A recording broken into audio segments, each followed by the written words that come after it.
Welcome to Bracket Busters, a podcast where we talk everything March Madness. That means star players and teams looking to make a deep run, as well as those aiming to blow up your bracket. I'm your host, Nyah Leveretter, and each week we'll be taking a deep dive into the analysis, the storylines, and the madness because we know there's always a ton to look forward to. Today I'm joined by Reiven Douglas, a former player at North Carolina A&T. Raven, I'm so glad to have you on. Thank you. I'm glad to be here. It's gonna be an exciting topic. Yeah, we have a lot to talk about after Selection Sunday, so let's get straight into it. On Mondays, we're going to do the Monday Madness meter. So we're going to break down the moment that best captured the chaos of the tournament, from an impressive stat line to a must-see matchup full of crazy lore or history to a jaw-dropping highlight that took over the weekend. Each week, we rate just how mad the madness was by spotlighting the play, player, or game everyone will be talking about. This week, we obviously don't have a game going on yet. We'll handle that on Friday, but a big topic right now is obviously brackets. And even before coming on to the podcast, some like fresh information as of today. Right now, almost 50% of the brackets across the nation have UConn winning. There's like another 12% that says South Carolina. Next is UCLA at 10%, as expected with number one seeds. But I want to go ahead and get straight into it. So, Raven, if you had to pick or predict which number one seed do you think will be crowned a champion? Yeah, I mean, I understand why everybody is saying UConn. I know they have a strong. I mean, they've been killing it. Like, I mean, I don't think anybody has to have the scoring margin that they have. But I'm not gonna sleep on the SEC opponents. I was kind of back and forth between South Carolina and Texas, but I just think Texas has been so. They're just such an athletic group. They have a lot of talent when it comes to Rory Harmon, Madison Booker. I think they really sent a message in that SEC championship game against South Carolina. So, honestly, I'm gonna go for the last ones in the running here. I'm gonna pick Texas. Okay. You know what? I'm not too shocked by that. Mine was gonna be UConn. I say that obviously, like you said, they just have so many moving parts to them that will like allow them to succeed. You have Sarah Strong, crazy in the post. You have AZ Butch, lights out shooter. But same thing as you, I know the momentum from Texas after winning that tournament title. I just know it's gonna go crazy and like push them a little further in that tournament than a lot of people might think they should. But yeah, that Texas South Carolina matchup. Obviously, somebody very biased when it comes to the SEC team. So I'm gonna go Yeah. with Texas as well. I was going back and forth with UConn and Texas, but I know UConn doesn't know losing, but you never know what happens in March. Okay, talking about some of the monstrous teams. What about teams that are sleepers, maybe some bracket busters? So we're talking like 9 seeds and below. Who are some people that you think are going to mess the brackets up this season? I think, honestly, one of the teams that I was going with was Princeton. I think they're always one of those teams to watch out for. The first Ivy League to make 5 tournament appearances. They have that solid offensive system, very disciplined on the defensive end. Madison St. Rose, she knows how to step up and shine in those tight moments or strong against strong opponents. She had 20 points on Maryland, 22 against Temple, 19 against Rice. She had a consistent double digit score. So I think she's a strong performer for sure. Yeah, that makes sense. I was gonna say Princeton as well. I had that listed on mine. Again, like you said, just very fundamentally sound. That's a team that I feel like people may underlook, just because of Ivy League and there's like a certain, connotation that goes with that. But unless you've actually played women's basketball, basketball is one of those sports where you just cannot take any team lightly on any given night. So I'm gonna go with Princeton. My other option was gonna be High Point. I cover Big South women's basketball and I've seen them, just electrify in the Big South, and so I think they're gonna bring a lot of that energy into the game as well. And then their offensive sets, kinda like how you were saying about Princeton, they're also just, like, so organized. They won't take a shot until, like, it's wide open. Like, they don't do good percentage shots. Like, they're gonna run the offensive set completely and then wait for a great shot to happen. So I think that's something that a lot of teams are probably gonna struggle with them with because they have to defend for the full shot clock, the full possession. But, yeah, those are definitely 2 teams I think people should watch out for. Put some Yeah, respect on their name. awesome. Yeah, period. Yeah, High Point has some hustlers too. They make those hustle plays, and I think yeah. especially when it comes to March, that's what's gonna make the differences in wins and losses in this tournament. No, you're 100% right. Talking more about some more upsets. Historically, there's always 5 and 12, 6-11 matchups, so if people are doing their brackets, you have to make sure that you have one or the other able to upset another. Out of the 5, 12, 6, 11 matchups, what do you think is the biggest potential for an upset? Yeah, I was going through this. The biggest thing for me or the biggest matchup for me is gonna be the Alabama Rhode Island game.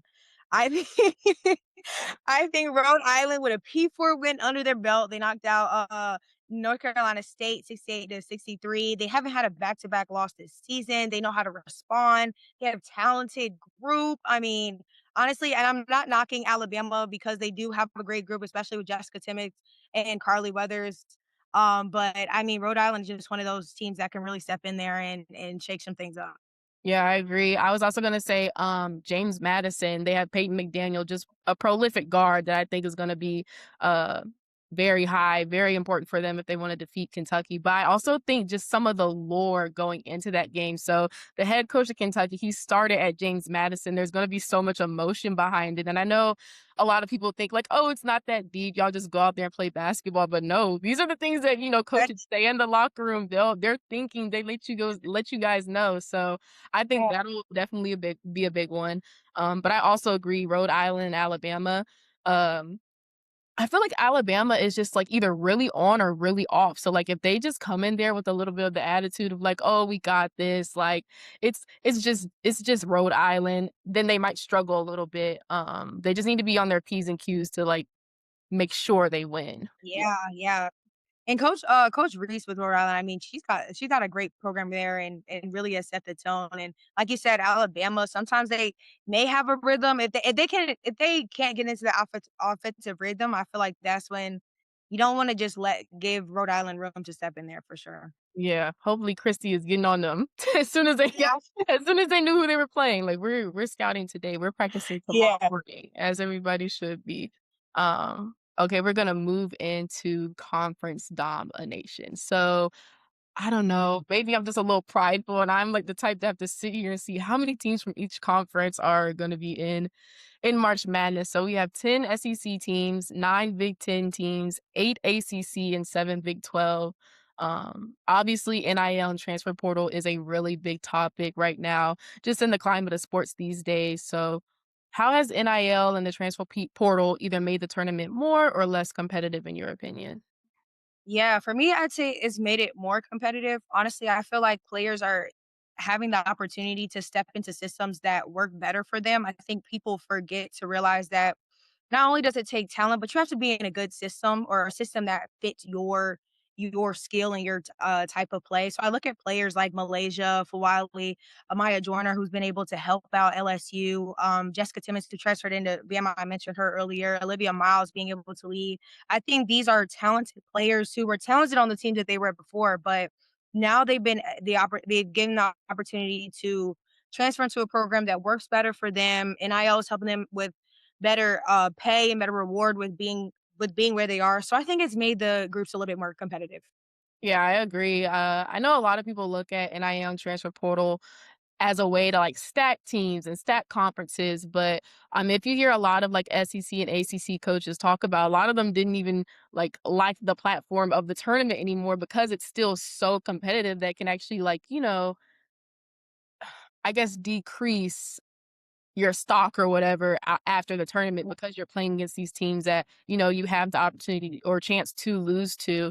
But like you said, Malaysia Full, I mean, that's a prime example. I think another person, even here at Georgia, Danny Carnegie, coming from ACC Georgia Tech to Georgia, she's dominating. She's done a lot for her team this season, putting them in a whole nother place than they were last season. So I agree. It's definitely been positive, and I could see some of the vantage points of it being a little negative to other people because there's just so much fluid movement and there's not a lot of like set culture. But I feel like when you have teams or players on your team like Danny Carnegie or like you said, Olivia Miles or just other people that are able to come from one program with a lot of culture to another, it's kind of like the same thing. So it really doesn't matter at the end of the day. But no, they're definitely making some big moves and lots of impact. So now I'm gonna ask you a hard question since we're on that topic. Yeah. Which transfer portal edition do you think will make the most impact? If you had to go with one, that's like, no, that is the top one right there.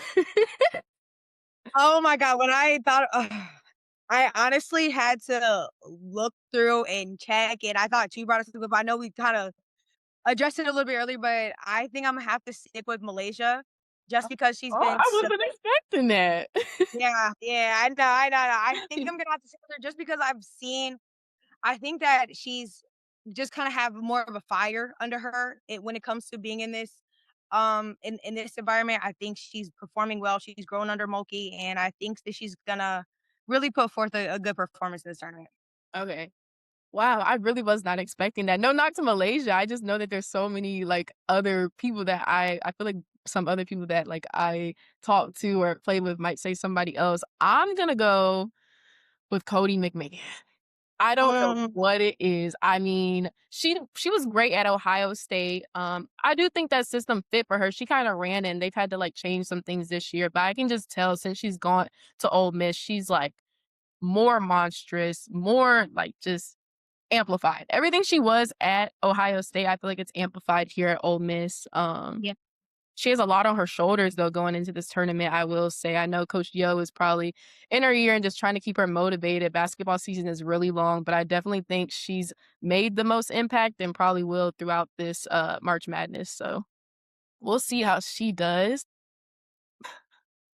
I'm sorry, I'm so SEC heavy, but I just feel like this was um a crazy fact just headed into March Madness. So Bandy sweeping Player of the Year, Coach of the Year, and Freshman of the Year. What are your opinions or excitement around that?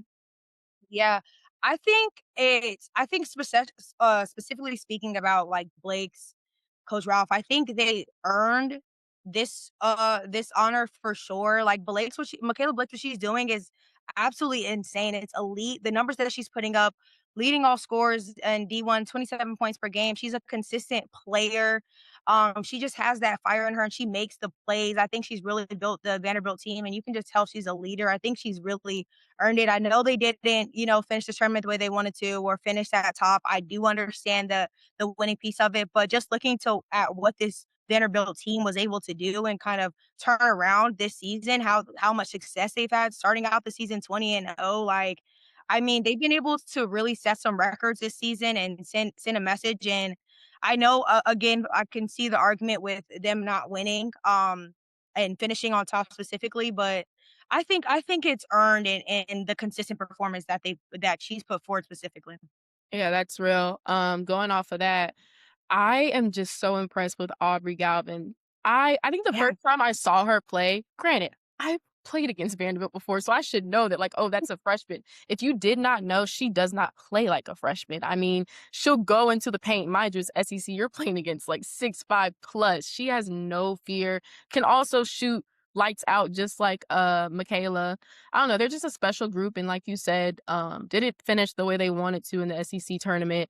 But I feel like that's gonna give them some more drive headed into the tournament because it's like, okay, another point to prove. Like we're gonna make it last, we're gonna do well. But all credit to Shay Rao. I mean, she's turned that program around tremendously. I know they had a lot of recruiting like out the country and just a lot of people that they've brought in, um, like Michaela, who have just turned the program around.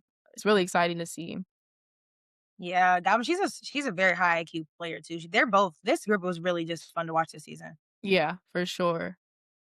I also think their post player, Sasha, I'm also very impressed by her. When she's not in foul trouble or anything like that, very impressed with her. Yeah. Did you see, in the tournament game when she, like, got the tech? Wait. I don't So, know. they weren't playing well. It was like, I think they were down maybe, like, 15-20 at that point, but, I can't I she walked got a in right tech. after that was You turned it after on right after?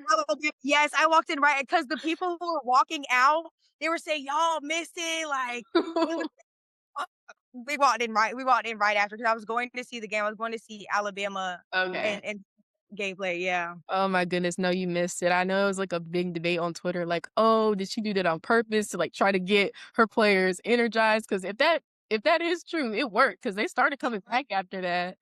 Yeah. No, that was crazy. And again, March Madness, this is gonna be so much more of that as the season goes on. What mid-major team do you think other teams should fear? Yeah. I think great question. I think again highlighting Princeton, but another one I'd say if Richmond can make this into the tournament. if they can knock out Nebraska and make it into the tournament, I think teams should be watching out for them. They've been a threat. They've had experience with getting a tournament win back in 2024. Maggie Dugan is able to lead and she has that experience. I think if they can get in that tournament past Nebraska, I think that that's a team to look out for sure. I'm gonna go with Western Illinois.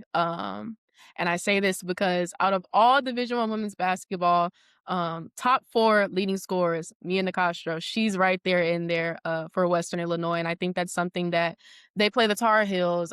I'm a Duke fan a little bit outside of the SEC. I'm a Duke fan, so I don't too much bang with the Tar Heels, but yeah, I think they're gonna have their hands full with her. I mean, just another prolific scorer that can score on all 3 levels. UNC, their defense sometimes, is in shambles a little bit. So again, another kind of situation like Alabama, just are they gonna come out hot or cold that night? And if they do, they're gonna be in trouble because again, one of the 4 leading scorers in the country on that mid-major team. Yeah. Obviously you played basketball. How long have you played basketball? Like how old were you when you first started? I started really young. I think it was 4 or 5. Twins, because I Yeah, started at 5 too. Balling for life since I remember. But, literally. you have been a player, you played at the highest level. Just talk about the energy for a team that is fearless in the tournament. So people who don't have a lot of weight on their shoulders, talk about maybe what that can do for them in this run. Yeah, I mean, it means everything because when you're on a big stage, the biggest stage, you have a lot of eyes on you, but playing fearless is that's kind of the biggest thing, especially when it comes to this tournament. It's win or go home. It's you made it all this way. You've had all of the season under your belt to get this experience. So looking at the opponents and understanding that regardless of what level you are, mid major, high major, everybody puts their uniform on the same and put their socks on the same, and you have the opportunity to go out and do something amazing. It truly does make a difference when it comes to being confident on the floor, making plays, being excited, lifting your team up and inspiring your team. Those moments really make or break teams, especially this late in season when it comes to March play. No, that's real. I know one of my coaches used to always say, like, the team to fear is a team that doesn't have anything to lose. And I feel like March Madness, that's what it's all about. Just people going out there and giving their all. Cause like you said, it could be the last time that they put that uniform on, step on that court. I feel like that's another exciting factor. Somebody was talking about that on the radio the other day. Cause this is like the last go round for the Raven Johnsons, the Lauren Betts. So we're just gonna get everybody's best, and I'm really excited to see that. Lots of energy around that. Okay, yeah, I was just gonna say, I think that that's if you can argue, that's what allows these teams to make it this far. You're gonna to win as much as you do to make it to the NCAA tournament, you have to be confident. You have to make plays that other players aren't willing to make it and kind of step on the floor with courage and confidence to win such games. So I think it can be argued that you have to be a fearless team in order to make it to this level. I feel like we've talked a lot about maybe like the players that we're expected to who are older, more mature, some of the older players, but now I want to talk about the rookies. Yeah. What maybe 2 or 3 freshmen do you think are gonna have their March moment? Because March is very different than regular season. You have preseason before conference play, you gotta grow up a little bit. Conference play, they're learning in the fire, growing up through the fire in the moment. And then you have postseason. This is like a whole 'nother season, a whole 'nother timing. You gotta unleash a whole 'nother beast. So what freshman do you think is gonna step up to the moment? Yeah, I think we gotta go back to Vandy and talk about Aubrey Galvin. I think that she's just gonna be so confident stepping up into these games on this stage. I think she's really gonna especially coming off of losses in the tournament, I feel like she's gonna be one of those players that's like, "I'm motivated to have this experience my freshman year and extend it as long as I can," and like we said, she's not I don't think she shies away from big moments. I think she has the IQ to make big plays, and I think she's gonna show some things in the tournament. And then I also was gonna say UConn Blanca Quinones. I think she's played high level minutes. She's efficient on the floor. She's a talented player, I think on both ends as well. So I think those are 2 rookies that are gonna really step up.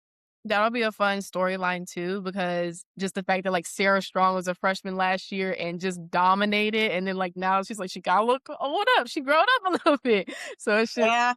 It's gonna be so interesting to see. I was gonna talk about Jazzy Davidson at USC for the Trojans. I think obviously everybody has missed the presence of Juju this season, but I think she's really stepped up to the plate. And I know Juju's probably in her year headed up to this March Madness tournament just because this is her first time. Like, as great as these freshmen are doing, you do have to realize every single time another opponent comes up or again the tournament is here, it is a whole nother realm for them once again. And yes, they're doing so well during regular season and conference, but it's just another level of confidence that has to be met in order for them to perform well. So I'm really excited to see how she performs. And I think too, watching all of these players and just seeing how some of these awards also fall, so player of the year, defensive player of the year, freshman of the year, like I'm waiting, like I'm just waiting to see who's going to put on a show. Okay, now we're going to get into the position players. So, if you had to pick one post player on your dream team between Sarah Strong, Lauren Betts, Joyce Edwards, or Toby Fournier at Duke, who are you going Mhm. with? Great options. I love Sarah Strong. I'm a fan of the sophomore, I'm a fan of her talent. I think that she has such a versatile game that and a great leader, great experience just early in her career. I think I'm gonna go with Sarah Strong. Okay. No, that's a good one too. I feel like Sarah Strong, I don't know. I've never seen somebody so young just have so much poise when they get the ball in the paint. Like she doesn't rush it, she doesn't panic. And those are some of the things you kind of have to teach your freshman and sophomore years. Like slow down, like be patient. Nobody's rushing you. You have the ball. So like everybody has to move according to what you do. She Exactly. just does that impeccably and she just never seems like frazzled or anything. She doesn't even Yeah. celebrate that much also. Like when things go great, she's not like the biggest like She's like, this celebrator. comes natural, like, this is what I do, like I will say I'm really interested to see how Toby Fournier does. I know in the ACC tournament, especially that championship game, they won, but she didn't really have like the performance that she wanted. And I think that's something that I haven't been able to watch a lot of Duke games. But when I do, I just don't see a lot of not the hype. I'm not gonna like say I don't see the hype because I'm sure all those other games I missed out on, it's there. But I'm really gonna be tuning into them to just see how she does. So that'll be interesting for me. On to shooters. Oh, game time. You don't want this person to get hot. Michaela Blake's, AZ Fudd, or Gianna Neekins. this is really hard.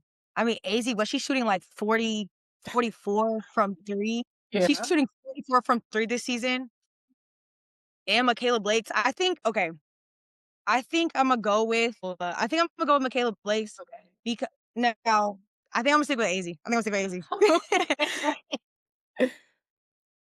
No, I'm going Michaela. I'm going Michaela. I'm going Michaela Blake's for real this time, and I think that's because I just love the way that she not only can she just knock it down, but she does really well with creating her own shot, and she's very talented and elite scorer. I'm gonna go with Michaela Blake's. I'm going with AZ. Yeah, I just the stats don't lie. I don't her on a great night, which is every night, is a team's worst nightmare. You better hope you can defend the three-point line. And while you're also defending the three-point line, contain the paint because also if she gets hot and they're coming out pressuring her, then it's going right inside to Sarah Strong. So I'm gonna go with AZ Fudd. That's somebody that I know I would be able to count on. If I'm in the paint getting double teamed, I'm kicking it to her, and I know I'm not even gonna go try to rebound. I'm just gonna get back on defense because I I already know mean, go what's ahead. gonna Yeah, happen. and I mean, she doesn't. Her shots are so pretty. She barely hits the rim. Like I barely see Right. her. It's always just on net, pretty shots like that. Yeah, yeah, that's a tough one And it's her last go around, so I just think she got a chip on her shoulder as well. for sure. Okay, dynamic guards. Hannah Hidalgo at Notre Dame, Flau'jae at LSU, Danny Carnegie at Georgia, Jelani Cambridge at Ohio State, or Zoe Brooks at North Carolina State. Another group of good options. I think I'm a big fan of Johnny, but I'm gonna go Hannah Hidalgo, Okay. and I'm gonna go that because I know she's a small guard, but I really love her defensive intensity, and I like she knows what to do with the ball. She knows what to do offensively, but I really love her defensive presence as well. I think that makes a big difference. That's real. Defense wins games. I mean, at this point, everybody can score, everybody can get downhill, but who can defend? And that's exactly what she does. You're right. Yeah. I had a hard time with this one because I was gonna say Hannah Hidalgo because yes, her scoring capability and defense, but also behind just basketball skill, just her leadership. And I know in March Madness, sometimes the mental game is a big part of it too. That's a huge aspect that people don't think about because again, basketball season is long. They have been Yeah. at 20 hours since October. They are tired. Their bodies are tired. But who can round up the troops and get it done? So I think I was thinking her, but I'm gonna go with Jelani Cambridge. Mhm. Since I've seen her at even before Ohio State, so her sister, Kennedy Cambridge, who's also doing really well, was my former teammate. But just seeing them work together and just seeing how she's led her team since her freshman year as well, it's like kind of another situation of Sarah Strong, just somebody who was already impressive, already had amazing stats, but now they just have the maturity to back that. And I think that's going to do numbers for them in the tournament. So I'm going to go with Jelani. Okay, if you had to pick a matchup you're looking forward to the most, which one would it be? Lots of teams to choose from, obviously, but the match Yeah. like, I'm not missing this game. If I have homework, it'll be done before this game. If I have to go to work, Yeah. it'll be done, you know, Yeah. I mean, before it if need be. it's a lot. I feel like I'm gonna be sad for all of the games. I'm not gonna lie. I'm gonna be sad watching all of these games. I am excited to see. And this might it's just I guess kind of random for me, but the Texas Tech and Villanova. I'm excited to see them go at it. I think that they have like they're pretty well matched up, and I think that's just gonna be one of those games where like it's really up in the air. It could really go either way. So I'm excited to see Texas Tech go at it with Villanova. Okay, I see that. I'm just gonna go with, North Carolina State and Tennessee. I feel like Tennessee's season has been very much up and down, emotional, all the stuff you see on social media. There's just a lot. There's a lot Yeah. out there going on with Tennessee. Um, and then North Carolina State, you have 3 guards that you have to make sure you're defending. Like it's one thing to have 2 in a post player, you can contain that, but 3? That's Yeah. crazy. Zamira, Camille, Zoe is there's just so much. And I mean, Camille's experience obviously coming from Vanderbilt, but I think it'll just be interesting. Again, Tennessee is one of those teams that hot or cold, they're either going to be really great that night or you're going to get like mediocre.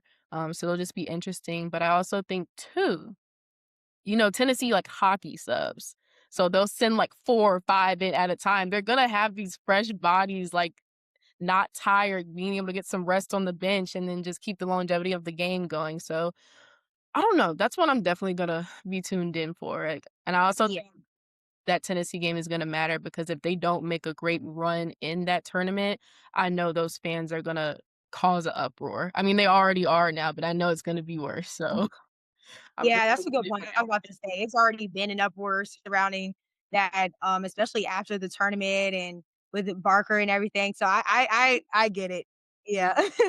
No, that's real. That's gonna be a good matchup though for sure. Yeah. Well, I appreciate you for hopping on. This has been amazing. Again, Raven Douglas, thank you for having hopping on here tonight. Um, again, Bracket Busters, we'll be talking about everything March Madness, your favorite players, your teams looking to make a deep run, mid-major teams, teams that'll bust the bracket. If you want to see it all, talk about it all, come back here to Bracket Busters by 5 wins. Well, that's all we have for you today with Bracket Busters. Catch us here next week so we can break down some of these games, highlights, stats, key players, everything that's going on in March Madness. I'm your host, Nyah Leveretter. Once again, thank you, Raven, for joining us tonight. We hope to see you next time on 5 Wins Bracket Busters.